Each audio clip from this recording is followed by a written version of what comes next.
요나서 1장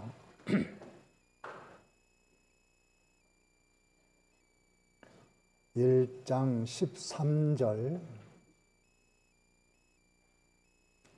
13절 한 절만 다 같이 함께 읽습니다. 시작. 그러나 그 사람들이 힘써 노를 저어 배를 육지에 돌리고자 하다가 바다가 그들을 향하여 점점 더 형용함으로 능히 못한지라. 오늘은 요 13절, 14절 두 절에 대한 말씀을 보겠습니다. 지난주의 말씀을 조금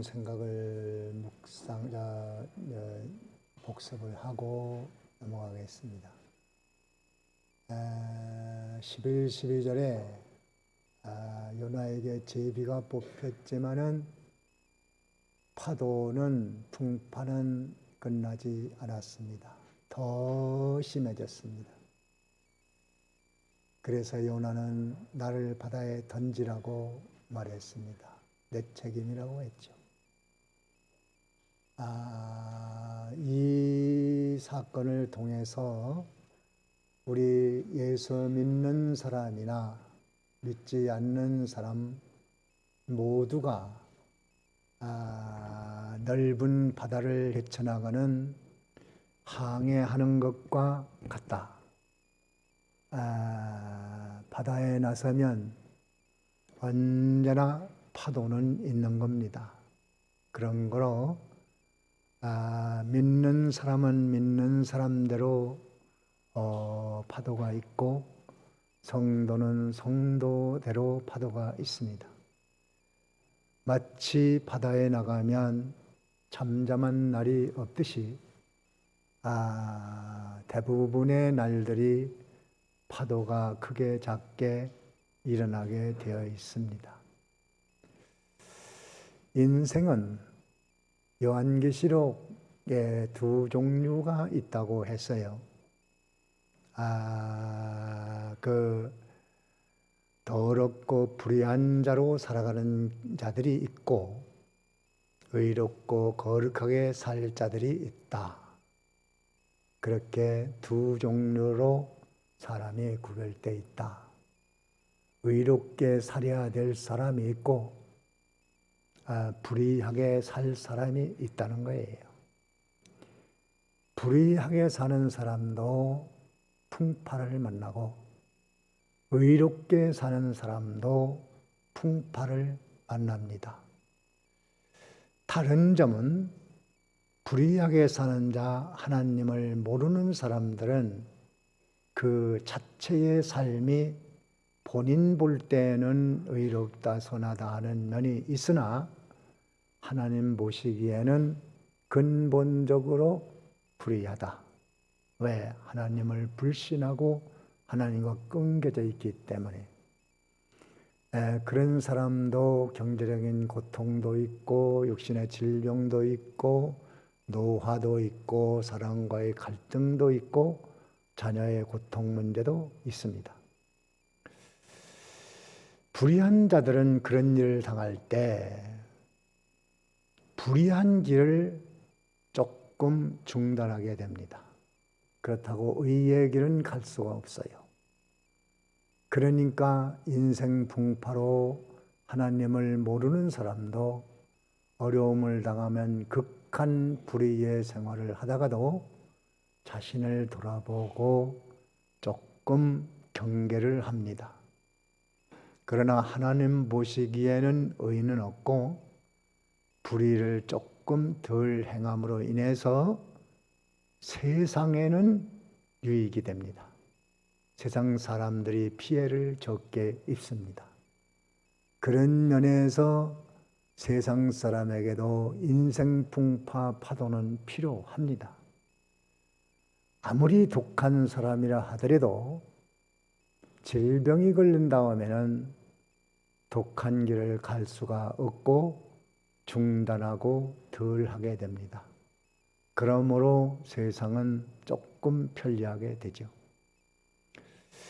의롭게 만들어 지어진 사람, 거룩하게 만들어 지어진 사람은 예수 믿는 사람입니다.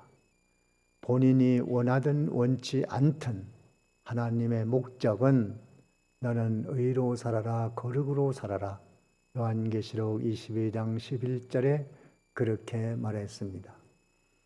그렇기 때문에 인생 풍파는 예수 믿는 사람에게는 더욱 의롭고 더욱 거룩한 길로 가도록 그렇게 만들어 놓고야 마는 것입니다. 그래서 불신자, 신자 똑같이 풍파를 당하지만 불신자는 불의한 길을 좀 덜 행함으로 본인도 세상도 조금 좋을 수가 있고, 의롭게 지어진 거듭난 사람들은 인생 풍파로 인해서 더욱 의로운 길을 달려갈 수 있다. 그래서 이 세상은 바다와 같아서 인생 풍파는 죽을 때까지 끝나지 않는다. 그렇다면 우리가 예수 믿는데 날마다 좋은 날만 만나면 얼마나 좋겠습니까? 많은 바다의 풍파가 쉬지 않는 것처럼 인생도 그러하다. 그러면 그것을 잘 활용을 해서 우리 자신이 의롭고 거룩한 길로 달릴 수 있다면 그 풍파는 결코 나에게 손해가 되지 않는다. 그래서 요나에게도 지금 요나는 다시스로 가면 안 돼요. 다른 사람들은 다 관광을 위해서 가고 사업을 위해서 가고 이사 가기 위해서도 가고 친척을 만나기 위해서 가고 다 가도 돼요. 그런데 요나는 안 돼요. 왜 그런가? 요나에게는 하나님의 명령이 있고 의롭고 거룩한 길로 가라고 지시를 했기 때문에 다시스로 가면 안 되는 길을 가는 겁니다. 그렇다면 하나님이 그냥 둘 수가 없잖아요. 다시금 니느웨로 갈 수 있는 일을 해야 하시는데 그 일이 바로 이 태풍을 불어서 요나를 니느웨로 이끌어 가시는 겁니다. 그래서 요나에게 제비가 뽑혔고 요나는 그 죄를 책임지고 내가 죽겠다 그렇게 말했는데도 오늘 이 말씀을 보면 13절의 말씀을 보면 풍파는 쉬지 않았습니다. 오히려 더욱더 심해졌어요. 책임지는 것으로 끝나서는 안 된다는 거예요. 책임지기 이전에 먼저 바로 서는, 회개하는, 돌이키는 이 작업을 먼저 해야 된다는 것입니다. 지금 그 돌이키는 것이 완성되지 않았기 때문에 이 풍랑은 요나에게 계속 되고 있어요. 그래서 이 선원들은 요나를 바다에 던지라고 했는데 요나가 가만히 말을 하는 거 보니까 여호와 하나님이라는 분을 말하는데 그분이 천지만물을 지으신 분이고 내가 그분의 말씀을 불순종해서 이 풍랑이 왔노라고 그렇게 말하는 중에 선원들은 덜덜덜덜 떨고 있는 겁니다. 야, 그 하나님이 누구간데 그렇게 불순종을 했다고 큰 풍랑을 내릴 수 있는가? 그래서 요나가 나를 바다에 던져라 했는데도 불구하고 던질 수 없는 거예요. 왜 그러냐면 그 신을 섬기는 요나를 함부로 대했다가는 내가 죽겠다. 우리도 벌 받을 수 있다. 조심해서 어떻게든지 요나를 살려보려고 최선을 다합니다. 그래서 선원들의 선행이라고 볼 수 있는데 요나에 대해서 너무 악하게 하지 않고 가능하면 살리고 우리도 항해를 제대로 할 수 있으면 좋겠다 해서 요나에게 해를 주지 않고 살아나는 방법을 지금 강구하고 있는 겁니다. 그들은 그것이 잘한 것이라고 봅니다. 죄인이라고 해서 함부로 정죄하고 비판하고 비난하고 욕하고 회방하고 이렇게 하면 그 고통이 또 그 사람에게 가는 것이기 때문에 우리는 죄인이라고 해도 죄가 드러난 사람이라고 해도 그런 사람을 함부로 정죄하거나 비난하거나 비판하거나 하지 말아야 합니다. 우리 잘 아는 말씀인데 한번 읽어보면 좀 실감 있지 않을까요? 누가복음 6장에 한번 성경을 찾아봅니다. 누가복음 6장에 누가복음 6장 37절을 봅니다. 37절. 37절 우리 성경을 읽으면 졸음이 달아납니다. 한번 읽어보세요. 다 같이 시작. 비판치 말라 그리하면 너희가 비판을 받지 않을 것이며 정죄하지 말라 그리하면 너희가 정죄를 받지 않을 것이요 용서하라 그리하면 너희가 용서를 받을 것이요. 네. 거기 보면 행한 대로 받는 말씀, 뭐 귀가 닳도록 듣는 소리 아닙니까? 비판하지 말라는 거예요. 요나를 비판하면 그 비판이 너에게 떨어진다. 요나는 잘못해서 그렇지만 그 선원들은 비판할 권리는 없습니다. 우리 인간이 죄인을 비판할 권리가 있을까요? 당당히 남을 비판할 능력이 있습니까? 그만큼 자신 있을까요? 그런데도 불구하고 우리는 툭하면 비판, 비난, 욕하고 또 정죄하고. 그런데 비판하면 어떻게 된다고 그랬어요? 비판을 받게 돼 있어요. 그래서 비판하는 성격, 그런 성향이 있는 사람들은 참 조심해야 돼요. 그래서 자연스럽게 욕이 나가죠. 아유, 좀 그래, 사람이. 사람이 그럴 수 있어? 그 참 못됐네. 그 늘 하잖아요, 우리가. 텔레비전 보면서도 하고, 뉴스 보면서도 하고, 뭐 다 하잖아요. 어떤 분은 그런 흉악한 범죄자들을 보면 비판하는 게 아니고, 저 사람에게 내가 복음을 전해야겠다.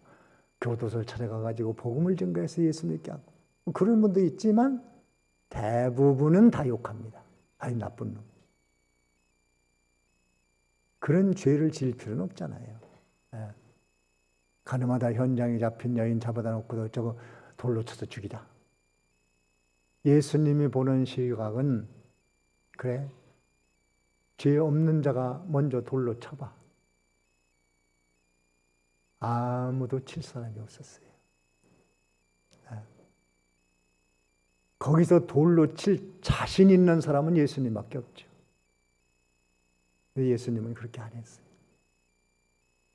다른 사람들이 양심의 찔림을 받아 돌을 놓고 돌아섭니다. 정죄하지 말라. 참 이런 말씀 하나만 지켜도 다른 거 다 지킬 수 있어요. 용서하라. 용서가 되나요? 어렵습니다. 그러나 해야 됩니다.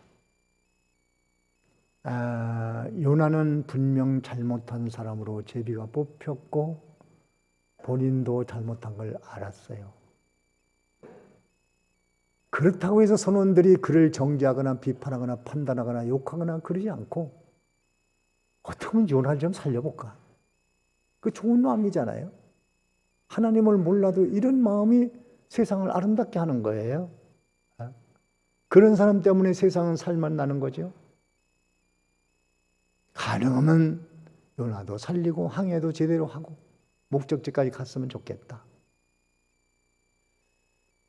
그런 마음이 참 필요합니다. 불신자도 그렇게 하는데 신자는 혹시 오늘은 그렇게 안 왔나요? 정치인들처럼 자꾸 상대방 비판하고 이런 것만 귀에 자꾸 들어놓기 때문에 비판 능력만 늘어나. 판단 능력만 나타나. 정죄하는 능력만 나타나. 그 방송에서 그런 걸 자꾸 배워. 애들도 그런 걸 다 배워요. 애들도. 다 배워서 국회에서 하는 거죠. 애들도 막 흉내내고 막 싸우고 막 하는 거. 참 어려운 세상입니다. 용서하라. 그러면 용서를 받는다. 복수형 율법입니다. 행한 대로 그렇게 당하는 거예요. 근데 자기는 안 당할 줄 알고 그렇게 하고 자기는 의로운 줄 알고 남을 판단하고 비난하고 비판하고 헐뜯고 욕하고 빈정대고 이거 참 고치기 어려운 고질병이기도 해요. 그런데 선원들은 하나님 몰라도 그렇게는 안 했다. 이걸 배워야 되잖아요. 그래 선원들의 노력 첫째가 요나에게 선하게 대우하려는 마음을 가졌어요. 참 착한 마음이지 않습니까? 신자라면 그보다는 더 수준이 높아야 되겠죠. 우리는 그냥 욕하지 않는 데서 멈추는 것이 아니고 한 걸음 더 나아가서 그런 사람을 도와줘야 되지요. 도와야 되겠죠.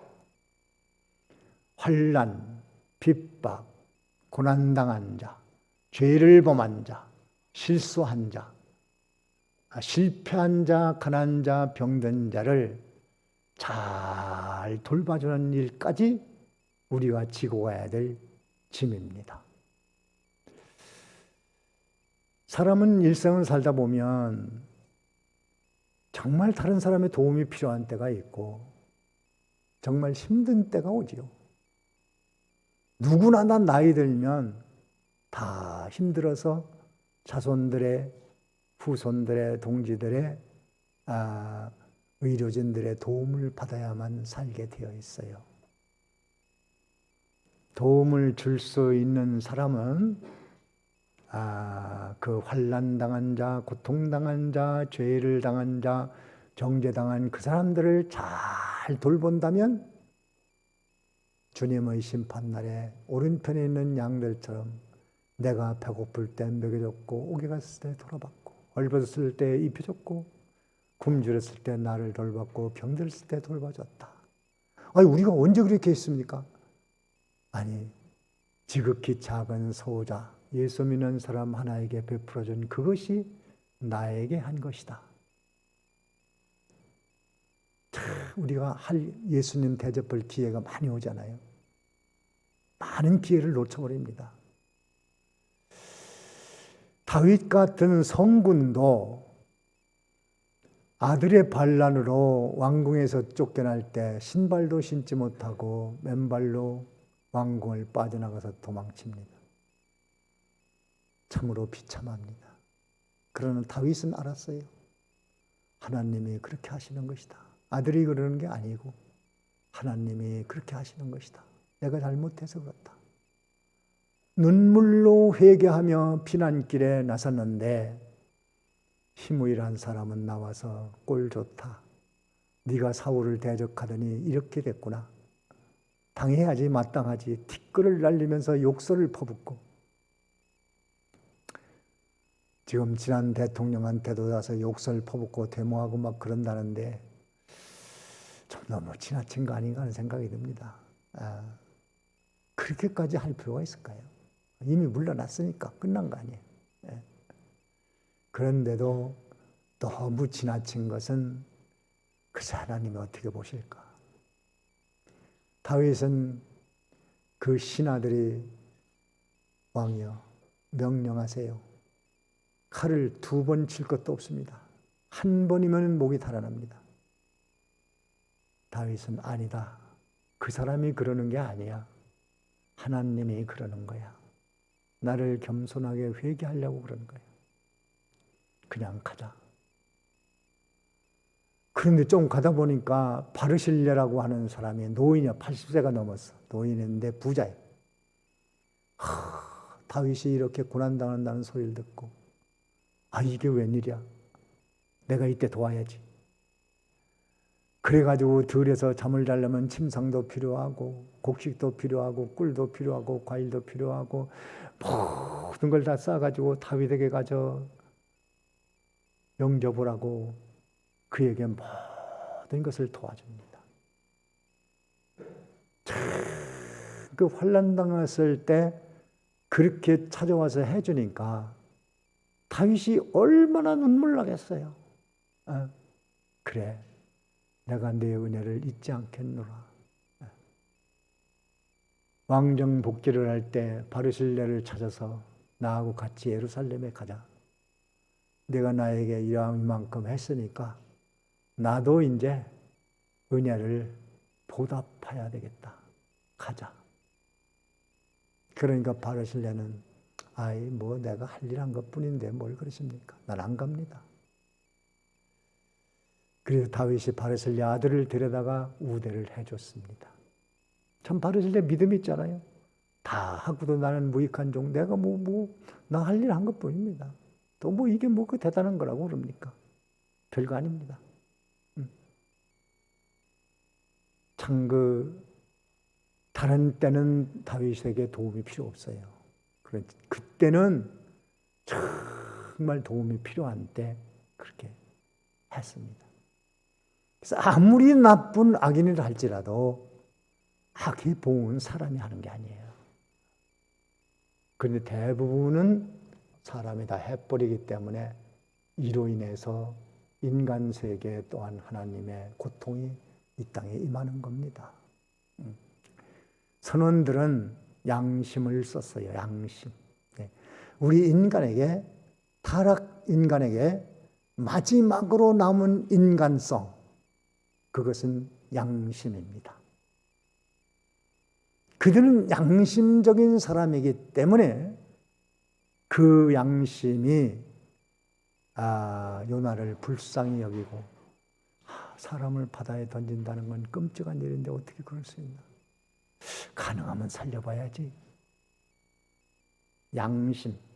그래서 이 세상에는 타락 인간에게도 양심이라는 걸 줘서 세상이 더 나빠지지 않도록 마지막 이 인간에게 귀한 성품 하나를 남겼는데 양심입니다.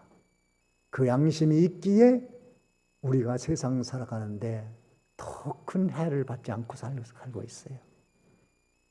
그러나 신앙인들은 그런 양심이 아니고 선한 양심, 거듭난 양심을 가지고 있어요.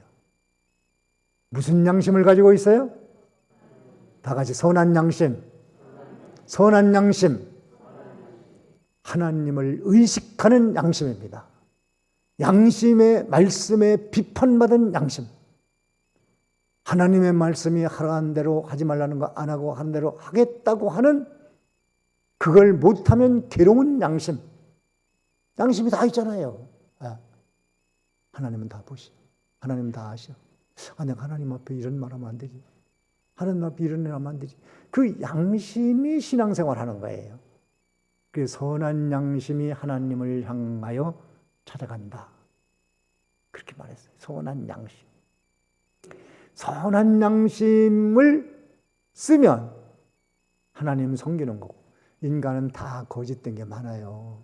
또 앞으로도 자기에게 조금 손해보태 보세요. 거짓말합니다. 위장합니다. 다 남을 속이는 것도 있어요. 부인할 수 없죠. 유익될 때야 뭐 사람이 거짓말 하겠어요? 내가 진실을 말하면 손해나겠다. 그럴 때 거짓말하는 거예요. 양심. 양심을 버리면 믿음이 깨진다 그랬어요. 양심 버리면 뭐가 깨져요? 믿음이 깨져. 그래서 양심은 대단히 중요한 겁니다. 성도에게는 선한 양심을 쓰고 이방인들은 자연인에게 주신 양심을 쓰고, 그래서 학교 교육, 이방 종교 교육이 타락성에 남아있는 양심을 일깨우는 것이 종교입니다. 또 학교 교육입니다. 그런데 학교 교육이 무너지니까 양심 쓰는 도덕 교육을 하지 않고 성공 일변도로 교육을 하니까 그 교육에는 기대할 수가 없고, 기대할 것은 교회 교육, 하나님 보시는 앞에서 모든 일을 합니다. 청소 하나를 해도 하나님 보시니까 내가 이 일을 감당해야지. 부지런히 하나님 보시는 앞에서 하는 거예요. 주님은 감독하신다. 주님은 아신다. 주님이 평가하신다. 그것이 성도입니다. 그래서 이 선원들의 노력, 그들에게 주신 자연인의 양심을 써서 요나에게 해를 주지 않고 어떻게 좀 살아볼까? 우리가 그런 면에 좀 본봐서 신자라면은 죄인이라고 정죄하지 말고 오히려 불쌍히 여기고 그들을 도와주는 일. 탕자의 아버지는 하나님의 성품이 있기 때문에 그를 영접을 했지만은 탕자의 형은 신앙 양심을 쓰지 못하고 자연인에게 준 양심도 쓰지 못해서 동생 그놈, 창기와 더불어 재산을 말아먹은 놈처럼 나쁜 놈, 무슨 낯짝을 들고 아버지 앞에 왔단 말이야. 집에 오지 말아야지. 무슨 얼굴로 지금 와서 그러는 거야. 삐져가지고 그를 영접한 아버지까지 못마땅히 생각하고, 아버지는 뭐 저렇게 저놈은 아버지도 미워하고 동생도 미워하고 집에 들어오지도 않고, 이거 참 답답하지 않습니까? 근데 그 탕자 형의 속성이 우리에게 있어요, 우리에게. 그래 삐지길 잘해. 10번 잘하다 한 번 잘못하면 또 삐지고. 이래가지고 그만 인격의 가치가 떨어지는. 특별히 형제간에 또 그럴 수도 있겠어요. 편애를 느껴서. 왜 아버지는 엄마는 형만 사랑해, 언니만 사랑해, 동생만 사랑해, 왜 나는 따돌리는 거야? 왜 나를 미워해? 심지어는 그 본인이 그렇게 느끼니까 이게 탕자의 형과 같은 속성이 다 있는 거예요. 그거 참 힘듭니다. 부모야 공평히 사랑하려고 하지만 애들이 느끼는 건 또 다 다르니까 그렇게 하지 말고 자식이라면 부모님의 심정을 조금이라도 이해하려고 노력해서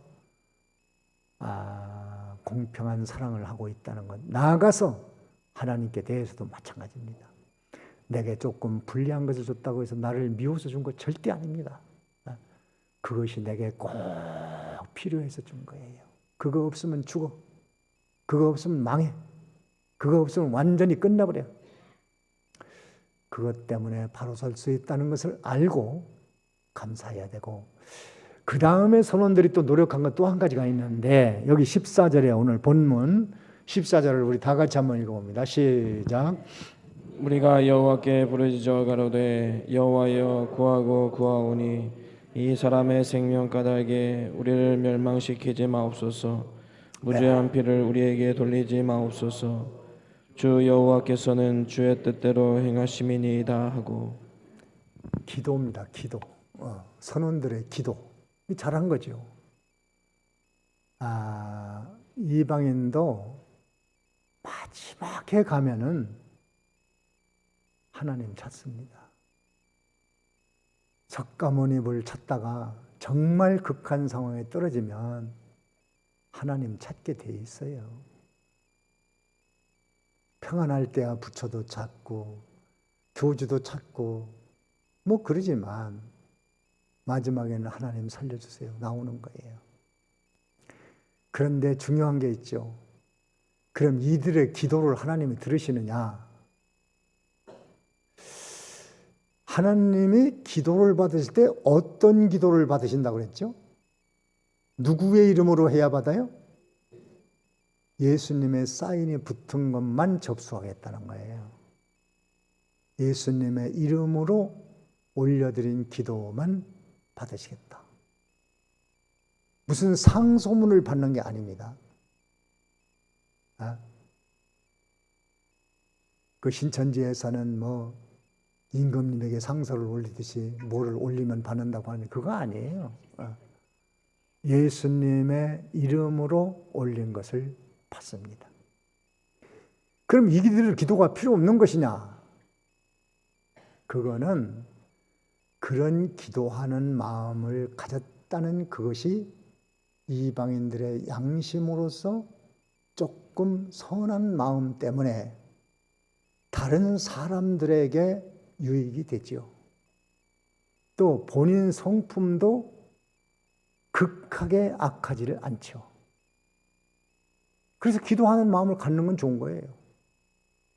세종대왕도 하나님께 기도했다고 그랬는데 글쎄요, 그때 뭐 예수님 이름으로 기도했을까요? 그러나 그런 기도하는 선한 마음을 가졌기 때문에 선정을 할 수 있는 거예요. 그래서 나쁜 거 아닙니다. 다만 정확한 기도는 무엇이냐? 예수님의 이름으로. 우리는 큰 은총을 입고 있는가요? 예수님의 이름으로 기도하면 그 기도를 받겠다. 들으셨다. 받으셨다. 이겁니다. 우리가 얼마나 크신 축복 아래 있는가 하는 것을 알아야 합니다. 오늘 이 선원들의 노력을 통해서 그들이 가능하면 죄인으로 인정된 요나도 가능하면 살려보자는 선한 마음, 불쌍히 여기는 마음, 그런 속성에서 우리 예수 믿는 사람들이 하나님 앞에 믿음 써서 선한 마음을 가져야 되겠다. 죄인들 정죄받고 불쌍하고 가련한 사람들을 돕는 사람이 되어야 되겠다. 신앙 양심을 써서 그렇게 해야 되겠다. 기도할 때에는 예수님의 이름으로 하는 기도를 받으신다고 했으니까 우리는 지금 얼마나 큰 은총과 축복 아래 있다는 사실을 알고 예수님의 이름으로 기도하는 그 기도를 하나님이 다 접수하시니까 우리는 얼마나 크신 은총 아래 있다는 사실을 알고 그 은총을 헛되이 낭비하지 말고 오늘도 선한 양심의 마음과 예수님의 이름을 기도하는 마음으로 한 주간 지내는 여러분이 되어지기를 바랍니다. 여기까지 합니다. 들은 말씀 가지고